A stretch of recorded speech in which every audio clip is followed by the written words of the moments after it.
नमस्कार। आज हम एक बहुत ही खास नक्षत्र की यात्रा पर निकलने वाले हैं। एक ऐसा नक्षत्र जो उम्मीद और शांति का प्रतीक है। जी हाँ, हम बात कर रहे हैं पुनर्वसु नक्षत्र की। देखिए, वैदिक ज्योतिष में हर अंत के बाद एक नई शुरुआत छिपी होती है और आर्द्रा नक्षत्र के तूफान और उथल-पुथल के बाद ही पुनर्वसु की गहरी शांति आती है। ये एक तरह से हर चीज के फिर से संवर जाने का वादा है। ये 27 नक्षत्रों के चक्र में 7वां नक्षत्र है और इसे राशि चक्र में आशा की एक किरण की तरह देखा जाता है। इसका नाम ही आप देखिए इसके पूरे सार को बता देता है। पुनः वसु यानी कि प्रकाश की वापसी। इसका सीधा सा मतलब है कि मुश्किलों के बाद उम्मीद, अच्छाई और व्यवस्था सब कुछ फिर से लौट आता है। तो चलिए एक नजर डालते हैं कि आज की हमारी इस यात्रा में हम क्या-क्या समझने वाले हैं। हम प्रकाश की वापसी के कॉन्सेप्ट को समझेंगे, इसके दिव्य खाके को जानेंगे, इसके प्रतीकों का मतलब समझेंगे, फिर देखेंगे कि पुनर्वसु के तहत जीवन कैसा होता है और आखिर में इसकी सबसे बड़ी सीख क्या है। तो सबसे पहले यह समझना जरूरी है कि ज्योतिष में इस नक्षत्र का असली काम, इसका मूल मिशन क्या है।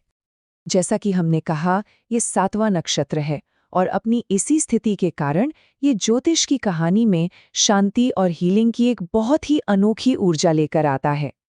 तो इसका निचोड़ क्या है? निचोड़ ये है कि इसकी सारी ऊर्जा टूटी हुई चीजों को सुधारने, बिखरी हुई चीजों को फिर से समेटने और जीवन में एक बार फिर से सद्भाव और शांति वापस लाने पर ही केंद्रित है। चलिए अब जरा इसके कॉस्मिक डीएनए को समझते हैं। देखते हैं कि कौन कौन सी दिव्य शक्तियां मिलकर पुनर्वसु के व्यक्तित्व को आकार देती हैं। अच्छा, इस टेबल में पुनर्वसु के सारे मुख्य घटक मौजूद हैं, पर यहाँ सबसे दिलचस्प बात है इसका राशि विस्तार। ये मिथुन से शुरू होकर कर्क तक फैला है, यानी वायु तत्व से जल तत्व तक का सफर। ये दिखाता है कि कैसे मानसिक ऊर्जा भावनात्मक गहराई में बदल जाती है। और इसके स्वामी हैं बृहस्पति और देवी हैं अदिति, जो इसे गजब का संतुलन देते हैं। तो पहला मुख्य प्रभाव है इसकी देवी अदिति का। अदिति को देव माता भी कहा जाता है। वो अनंत देखभाल, क्षमा और सुरक्षा के प्रतीक हैं। और अदिति की यही ऊर्जा पुनर्वसु में जन्मे लोगों को गहरी करुणा, उदारता और एक बहुत ही मजबूत नैतिक बल देती है। और इसी वजह से वे अंदर से हमेशा आशावादी बने रहते हैं। अब आता है दूसरा बड़ा प्रभाव, और वो है इसके स्वामी ग्रह बृहस्पति का। बृहस्पति को ग्रहों में गुरु का दर्जा दिया गया है। ये हमारे महान ब्रह्मांडीय शिक्षक हैं। और बस यही कारण है कि इस नक्षत्र के प्रभाव वाले लोग अक्सर प्राकृतिक शिक्षक, फिलोसोफर या सलाहकार के तौर पर देखे जाते हैं। वो हमेशा नैतिकता और ज्ञान से ही प्रेरणा लेते हैं। अच्छा, अब जब हम इसकी ऊर्जा को समझ चुके हैं, तो चलिए इसके मुख्य प्रतीक को डिकोड करते हैं, क्योंकि वो अपने आप में एक बहुत गहरी कहानी कहता है। इसका प्रतीक है तीरों से भरा हुआ एक तरकश। ये एक बहुत ही शक्तिशाली और प्राचीन छवि है। अब पहली नज़र में शायद लगे कि ये आक्रामकता का प्रतीक है, लेकिन नहीं, इसका असली मतलब है क्षमता, तैयारी और नियंत्रण।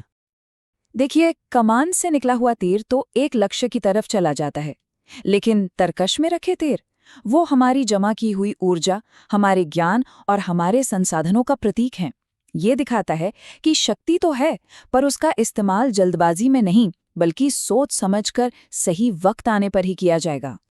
तो सवाल ये उठता है कि ये सारी दिव्य ऊर्जाएं किसी व्यक्ति के जीवन में, उसके चरित्र और व्यवहार में असल में दिखती कैसे हैं।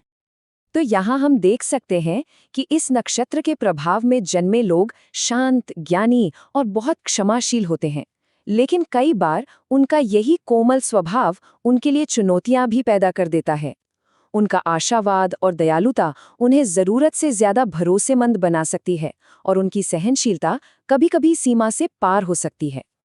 अगर हम इनके प्रोफेशन की बात करें, तो ये उन करियर में बहुत चमकते हैं जहां ज्ञान, नैतिकता और दूसरों की देखभाल को सबसे ज्यादा महत्व दिया जाता है, जैसे कि टीचिंग, काउंसलिंग, मेडिसिन या फिर सोशल वर्क।